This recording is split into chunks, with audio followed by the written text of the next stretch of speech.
چنیوٹ سے مختار احمد انصاری کی رپورٹ کے مطابق غیر معیاری اور مضر صحت خوراک کی فراہمی روکنے کے لیے پنجاب فوڈ اتھارٹی نے ایک بار پھر غیر قانونی سلائٹرنگ کے خلاف بڑی کارروائی عمل میں لاتے ہوئے خفیہ اطلاع پر لاہور روڈ چنیوٹ پر واقع ایک حویلی پر چھاپہ مارا۔ کارروائی کے دوران غیر قانونی طور پر ذبح کی گئی بھینس برآمد کر لی گئی۔ فوڈ سیفٹی ٹیم کی آمد پر ملوث قصاب موقع سے فرار ہو گیا، تاہم ملزم کی شناخت بعد ازاں کر کے پولیس کے حوالے کر دی گئی۔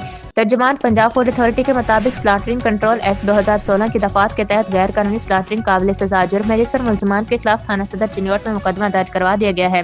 ترجمان نے بتایا کہ مقرر کردہ سلاٹر ہاؤسز میں سلائٹرنگ کے دوران جانوروں کی صحت کا مکمل معائنہ کیا جاتا ہے۔ ویٹرنری اسپیشلسٹ کی موجودگی میں تمام جانوروں کو شرعی طریقے کے مطابق ذبح کیا جاتا ہے تاکہ عوام کو صحت بخش اور محفوظ گوشت فراہم کیا جا سکے۔